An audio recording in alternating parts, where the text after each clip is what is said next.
आने वाले कितने समय तक यह युद्ध चलेगा, क्या आभास है आपका? शहरों का नामो निशान मिट जाएगा। इसमें 40-45% पूरी दुनिया में आबादी बचेगी। जल की त्राही त्राही होने वाली है मिडिल ईस्ट के कई देशों में। अगला जो अटैक है पानी के उनके संयंत्रों पे अब अटैक होने वाला है। 2030 ना रहेगा ईसा ना रहेगा मूसा। अब इसके मायने भी बता दीजिए। अमेरिका की अर्थव्यवस्था 2030 तक पूरी तरह से कि कुछ ऐसी भी भविष्यवाणियां हैं जो आपने बीते आगे 2026 के लिए देखी हैं। राजा का अंत होने वाला है। डोनाल्ड की जन्म कुंडली तो उसमें भी बहुत सारे ऐसे योग बन रहे हैं। उनकी एजेंसी द्वारा या तो सत्ता पलट किया जा सकता है या फिर भारत के लिए जो है ये जो अभी समय प्रजातंत्र का चल रहा है ये समाप्त हो जाएगा और वापस से राजतंत्र।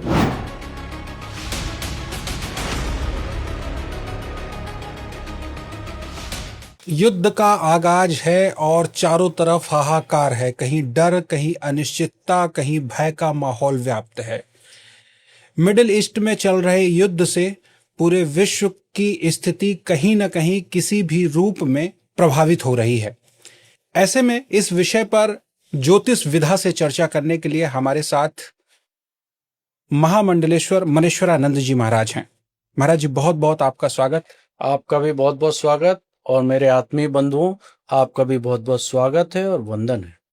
हालांकि आज का जो विषय है महाराज जी वो बेहद ही चिंतनीय विषय है, जिस विषय पर आज हम आपसे सवाल पूछने वाले हैं कि मिडिल ईस्ट के कई देशों में आपस में युद्ध चल रहा है। ऐसे में क्या किसी ज्योतिषीय गणना से कभी आपने इस युद्ध की स्थिति को देखा है? देखिए, जब भी हम इन चीजों पे चर्चा करते हैं या देखते हैं तो उस देश की कुंडली के ऊपर भी विचार करते हैं और किस समय युद्ध प्रारंभ हुआ है या किस तरह का युद्ध हो रहा है उसकी प्रश्न कुंडली पे विचार करते हैं। ग्रहों की स्थिति उस समय देखते हैं कि कैसी स्थिति बन रही है। अगर ऐसे ग्रहों की स्थिति बन रही है जो युद्ध लंबा चलेगा तो उनके अनुसार, और ये मनीश्वर महादेव की स्वप्रेरणा भी हमें प्राप्त होती है जी। जब कभी ऐसी कोई स्थिति या किसी विषय पे गंभीर वो करना होता है तो हम मनीश्वर महादेव से प्रेरणा प्राप्त करते हैं और उसको फिर डिकोड करते हैं अपने ग्रह नक्षत्रों के अनुसार कि ये जो सूचना हमें वहां से मिल रही है या जो हमें आभास वहां से मिल रहा है वो किस दिशा के लिए है और उस समय कौन से ग्रहों की स्थिति क्या हो रही है। तो अभी जो मिडिल ईस्ट का वार चल रहा है इसमें आपको क्या संकेत मिले हैं?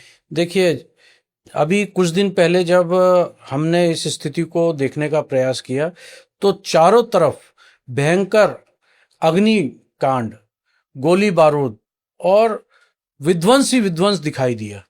फिर उसको किस स्थिति में विध्वंस दिखाई दे रहा है उसको जब डिकोड किया तो सारा वो क्षेत्र मिडिल ईस्ट, यूरोप का उत्तरी क्षेत्र और ईरान, इराक, ये क्षेत्र उसमें स्पष्ट दिखाई दिए।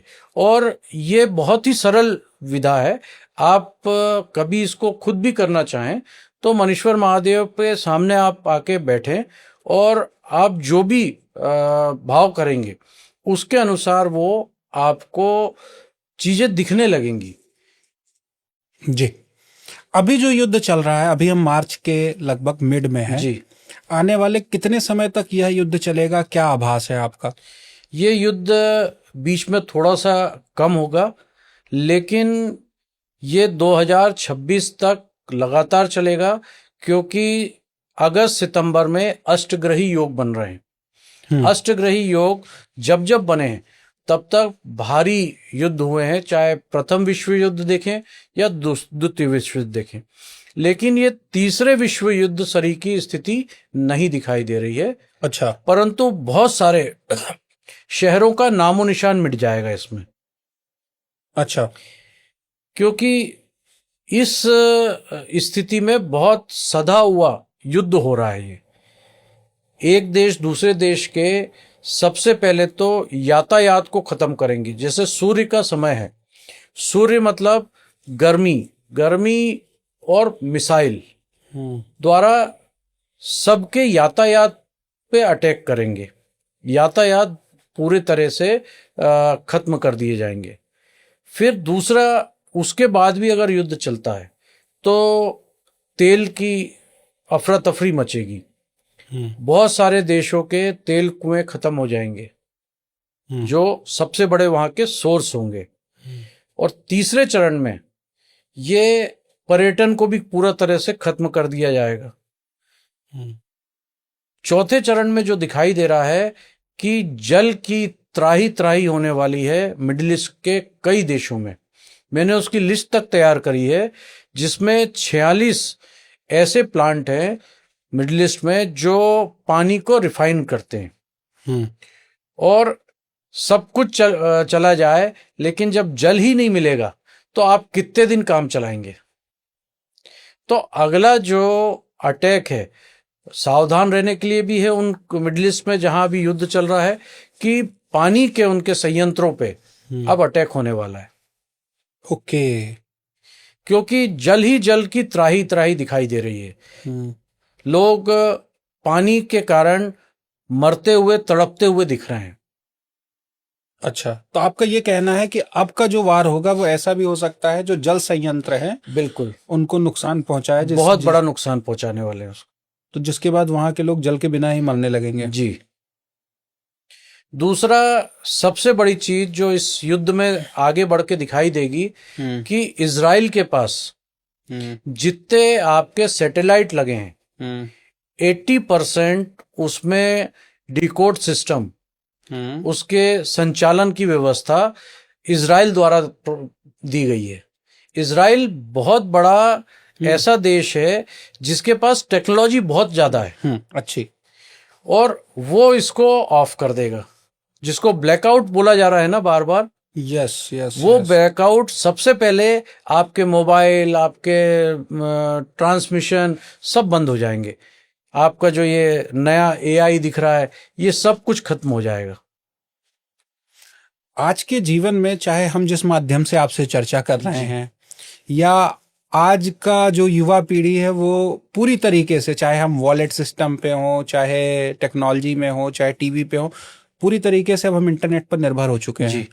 और ऐसे में मुझे लगता है कि आदमी शायद पानी के बिना कुछ दिन रह जाए, इंटरनेट के बिना रहना बड़ा मुश्किल है। बिल्कुल वो स्थिति 2026 अष्टग्रही सितंबर के आसपास दिखाई दे रहे हैं, उधर आपको ये दिखेगा। और सबसे बड़ी चीज कि एक ही माह में 14 दिन से अंदर के समय में अगर सूर्य ग्रहण और चंद्र ग्रहण एक साथ पड़े और वो पंचक में हो तो विनाशकारी होता है। तो ये तो अभी है ना समय, ये जो अभी समय जो चल रहा है वो यही समय चल रहा है।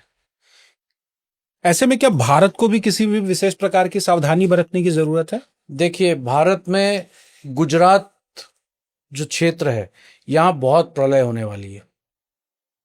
ओके। इतनी प्रलय दिखाई दे रही है इस क्षेत्र में कि जिसको सुनने के बाद जैसे अभी हमारे रोंगटे खड़े हो गए जब हमने मनीश्वर महादेव से प्रश्न किया, और जब उसको हमने डिकोड करके कुंडली के अनुसार, ग्रहों के अनुसार देखा, तो वो स्थिति केवल गुजरात के साइड दिखाई दे रही है। हमने फिर भारत की कुंडली बनाई।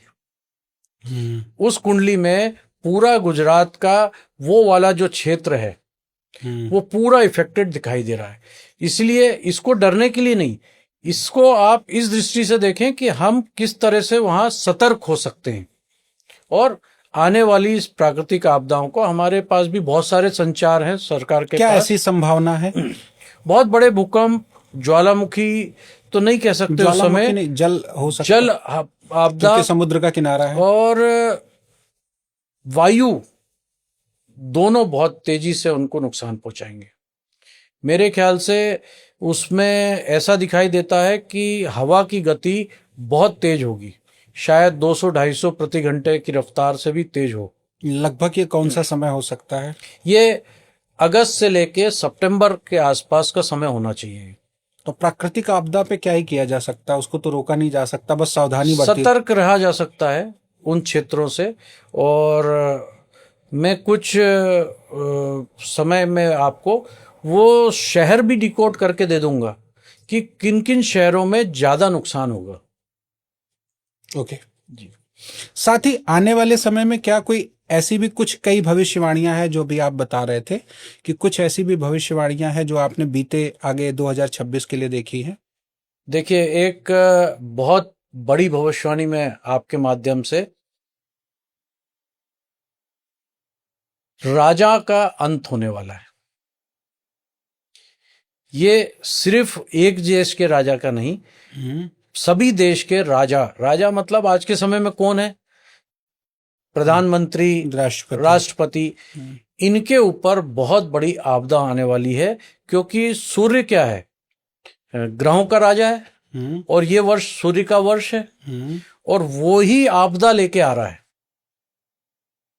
ठीक, तो इसमें अगर आज की दृष्टि से देखते हैं तो रशिया के राष्ट्रपति, प्रधानमंत्री, अमेरिका के, हमने डोनाल्ड की वो देखी जन्म कुंडली, तो उसमें भी बहुत सारे ऐसे योग बन रहे हैं कि उनकी एजेंसी द्वारा या तो सत्ता पलट किया जा सकता है या फिर उनको नुकसान पहुंचाया जा सकता है। बहुत बड़ी बात कह रहे हैं आप जी। और ये कुंडली भी हम फिर हमने जब ऐसा आभास हुआ तो उनकी कुंडली पे जब हमने बहुत बारीक मंथन किया तो उनकी कुंडली में जो है केतु मुक्त दिखाई दे रहा है। और इसकी गोचर कुंडली जब बनाई हमने तो उसमें उनकी आयु भाव अर्थात अष्टम भाव में गुरु की राशि में शुक्र गोचर कर रहे हैं। और जब जब ऐसा होता है तो कोई विरोधी आपके साथ इस हद तक चला जाएगा कि आपको शारीरिक हानि तक पहुंचा सकता है। क्योंकि ये भी देखें तो कहीं ना कहीं अमेरिका इस समय विश्व की कई ऐसी कंट्रियां हैं जिनको कंट्रोल कर रहा है जी। वहां की अर्थव्यवस्था या वैश्विक अर्थव्यवस्था भी उससे कई हद तक टिकी हुई है। और ऐसे में जो बातें आप बता रहे हैं वो कहीं ना कहीं पूरे विश्व को कई प्रकार से नुकसान भी पहुंचा सकती है और नुकसानदायी भी हो सकती है। देखिए, अमेरिका की अर्थव्यवस्था 2030 तक पूरी तरह से ध्वस्त हो जाएगी। अच्छा। ठीक, और यही कुछ कारण बनेगा इनको सत्ता से हटाने का और सत्ता से बाहर करने का। इस समय में रशिया बहुत प्रबल बन के बाहर आएगा। भारत में बहुत ज्यादा नुकसान होता हुआ नहीं दिख रहा है इस समय में इस युद्ध में, लेकिन आंतरिक कलह भारत में भी बना रहेगा। लेकिन तीसरे विश्व युद्ध में भारत की बहुत क्षति नहीं होगी। तो क्या ये मान के चले कि तृतीय विश्व युद्ध की लगभग शुरुआत हो चुकी है? देखिए, इसको कई तरह से देखा जा रहा है कि अब वैसी तीसरा युद्ध नहीं होगा कि पूरी संपूर्ण सृष्टि खत्म हो जाए, ये खंड प्रलय होगी। जैसे अभी ये जो युद्ध मिडिल ईस्ट से चालू हुआ है, इसमें कई ऐसी कंट्री हैं जिनका नामो निशान भी नक्शे से खत्म हो जाएगा। ये मालूम ही नहीं पड़ेगा कि ये कंट्री कभी थी। और जब ये और आगे बढ़ेगा तो यूरोप को भी बहुत बड़ा क्षति होती हुई दिखाई दे रही है। उत्तरी यूरोप में ऊपरी युद्ध के कारण तो नुकसान होगा, साथ ही प्राकृतिक आपदा और बहुत बड़े भूकंप, ज्वालामुखी और जल अतिवृष्टि, इन तीनों का एक साथ संयोग दिखाई दे रहा है। महाराज जी, जो भी आप अभी विनाशकारी प्रलय और इतना नुकसान होता हुआ आप बता रहे हैं, क्या इसको रोकने की कोई संभावना भी आपको दिख रही है या कोई ऐसा उपाय है जिसको इसको कम अनिष्टकारी होने से रोका जा सके? देखिए, एक बहुत पुरानी कहावत है जो हमारे बड़े बुजुर्ग बोलते थे, 2030 ना रहेगा ईसा ना रहेगा मूसा। ठीक, अब इसके मायने भी बता दीजिए। इसका मतलब यह है कि आपस में ये लोग लड़ के अपनी शक्तियों को खत्म कर देंगे। यस। और जब शक्तियां खत्म हो जाएगी, उनके जो बड़े बड़े परमाणु बना रखे हैं, अभी जैविक हथियार का इस्तेमाल शुरू ही नहीं हुआ है। बहुत जल्दी जैविक हथियार का इस्तेमाल शुरू होने वाला है। वो जैसे ही होगा तो बहुत बड़ी आबादी, जैसा दिखाई दे रहा है कि केवल 40-45% पूरी दुनिया में आबादी बचेगी, बाकी सब इस विनाश लीला में समाप्त हो जाएगी। तो इसके लिए कोई बड़ी आपदाएं ही संतुलन करेगी। देखिए, प्रकृति क्या है? प्रकृति की अगर हम बात करें, धरती की बात करें, तो धरती का एक नाम है वसुंधरा जी। वसुंधरा कौन है? वसुंधरा भगवान की धर्मपत्नी है जी। अब उनने हाथ खड़े कर दिए। अच्छा। कि अब मैं इस भार को नहीं सहन कर सकती हूं, और इस भार को खत्म करने के लिए जब धर्मपत्नी इस तरह का प्रलाप करेंगी तो अंत क्या होना है? पति तो साथ देंगे उनके ना। तो दोनों तरफ से विनाश लीला चलेगी। इसमें धर्म ही एक ऐसा होगा जो लोगों की रक्षा करेगा। आपको बहुत सरल बनने की आवश्यकता होगी। आपको जो आज के मॉडर्न टेक्नोलॉजी है, इसको भी छोड़ना पड़ सकता है, क्योंकि अभी ये चीज यहाँ खत्म नहीं होने वाली है। एलियंस का भी बहुत सारा दिखाई दे रहा है कि वो धरती पर आ चुके हैं। अच्छा, ऐसे प्रमाण है और वैज्ञानिक इस चीज को अभी ओपन नहीं कर रहे हैं बहुत। और एलियंस क्या है? हमसे 1000 गुना ज्यादा शक्तिशाली हैं।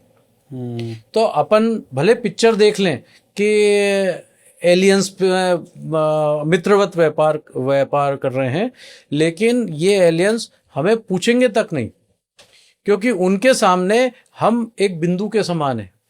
और हम बोलते हैं ना कि हम एलियंस को देख रहे हैं, हम नहीं देख रहे हैं, वो हमारे ऊपर नजर रखे हुए हैं। वो जब चाहेंगे तब हम तब चाहेंगे वो, तब ये विनाश लीला तो कुछ भी नहीं है। और हमारे शास्त्रों में प्रमाण है कि कई लोक हैं और उस लोक में इंसान रहते हैं, इंसान जैसे जीव रहते हैं। तो आज वो परिकल्पना भी सिद्ध होती हुई दिखाई दे रही है। और अगर एलियंस ने पूरी जो ये धरती दिख रही है जिसमें हम लोग रह रहे हैं, इसमें अगर कब्जा कर लिया तो कोई छुड़ा नहीं सकता इसको। अब जैसे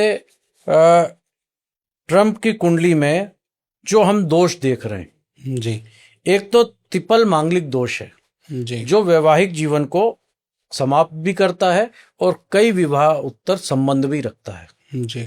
तो वो प्रूफ हो चुके हैं। ठीक है। दूसरा, इनके कुंडली में पितृदोष है। अब चाहे उस देश के लोग मानते हो इसको या नहीं मानते हो, लेकिन ग्रहों की स्थिति तो सब मानते हैं। सूर्य है, चंद्रमा है, इनकी युक्ति जब मिलती है तो दोष बनाती है। तो कुंडली में पितृदोष भी है, मन मुक्त दोष भी है इनकी कुंडली में। वो मन को भटकाने का दोष कहलाता है। साथ ही काल्पसर दोष भी इनकी कुंडली में दिखाई दे रहा है। अच्छा। तो ये सारे दोष ऐसे हैं कि इनका अगर पूजन समाधान कर दिया जाए तो बहुत हद तक इनको कुछ समय और मिल सकता है और सफलता से आगे बढ़ सकते हैं। लेकिन विधि का जो विधान होगा, जो ईश्वर ने निश्चित कर रखा है, वो तो उसको कोई टाल नहीं सकता है। जी जी। तो फिलहाल महाराज जी, अभी जो आपने बताया कि ऐसे तमाम प्रलयकारी कई संकेत आपको मिल रहे हैं, आने वाले कितने समय तक, मतलब कितने वर्षों तक इस तरह की घटनाएं या पुनरावृत्ति चीजें हो सकती हैं प्रलयकारी? देखिए, 2032 तक जो हम देख पा रहे हैं और जो हमने निर्णय देखा और उसका हमने कुंडली द्वारा, ग्रहों द्वारा वो किया, तो 2032 तक ये सारा प्रलय का समय निकल चुका होगा। चाहे प्राकृतिक आपदाएं हों, चाहे परमाणु युद्ध सरी की स्थिति बने, कुछ भी स्थिति बन के 2032 में आबादी आधी से भी कम रह जाएगी। दूसरी एक सबसे महत्वपूर्ण बात भारत के लिए जो है, प्रजातंत्र समाप्त हो जाएगा। ये जो अभी समय प्रजातंत्र का चल रहा है, ये समाप्त हो जाएगा और वापस से राजतंत्र भारत में देखने को मिलेगा। हालांकि अभी मैं कुछ दिन पहले एक एस्ट्रोलॉजर को सुन रहा था, तो उन्होंने कहा लगभग 3 या 4 पंचवर्षीय और चलेगा, उसके बाद राजतंत्र आएगा। और आप कह रहे हैं इस पंचवर्षीय के बाद ही राजतंत्र बहुत जल्दी आएगा। अब हमने इसके ऊपर ग्रहों की स्थिति नहीं देखी है, हमने जो उनका प्रमाण सहित उनने दिखाया, जो मनीश्वर महादेव के सामने जब हम बैठते हैं तो बहुत सारी चीजें हमें स्वतः ही मिलना शुरू हो जाती हैं जी। और जैसे मैंने बताया कि बहुत साधारण सी बात है, कोई भी व्यक्ति उनके सामने जाके बैठ के प्रार्थना करे कि अपना भविष्य देखने की भी अगर वो प्रार्थना करेगा तो वो बिल्कुल आपको 100% सत्य चीजें आपको मिल जाएंगी जी। तो उसके अनुसार जो दिखाई दे रहा है कि राजतंत्र बहुत जल्दी भारत में आने वाला है। जी।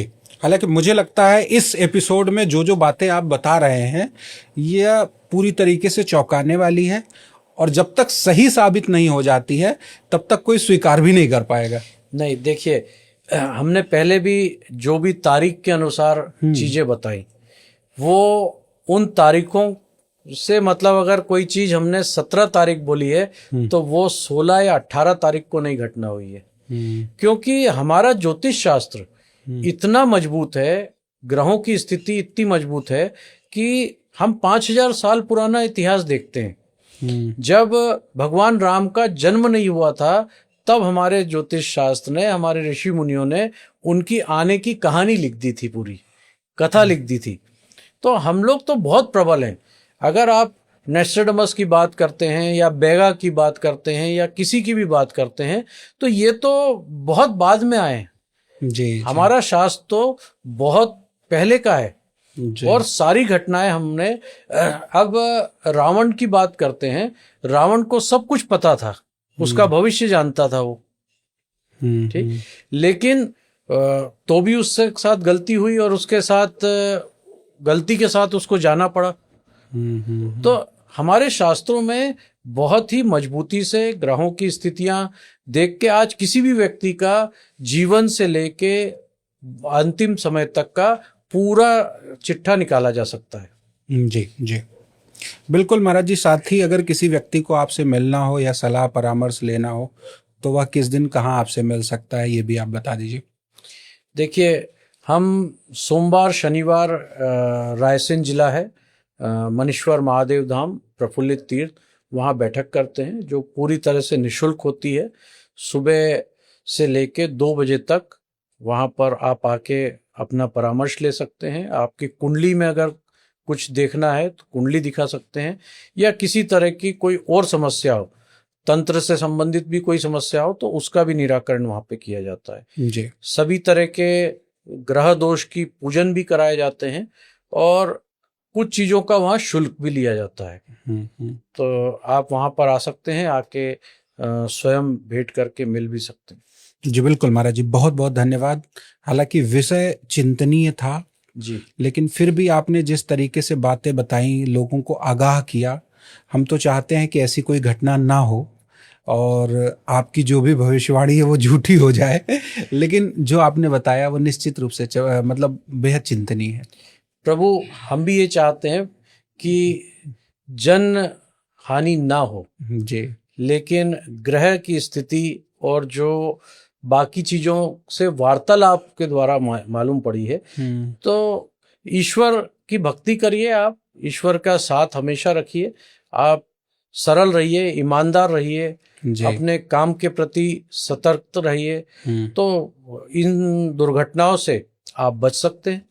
जी महाराज जी, बहुत बहुत धन्यवाद, आभार आपका। आपका भी बहुत बहुत धन्यवाद। तो महाराज जी से अगर आप मुलाकात करना चाहते हैं तो मनीश्वर महादेव धाम शनिवार या सोमवार को पहुंच करके आप व्यक्तिगत मुलाकात कर सकते हैं, जहां विशेष प्रकार की इनकी बैठक होती है। उस बैठक में पहुंच करके महाराज जी से आप परामर्श भी ले सकते हैं।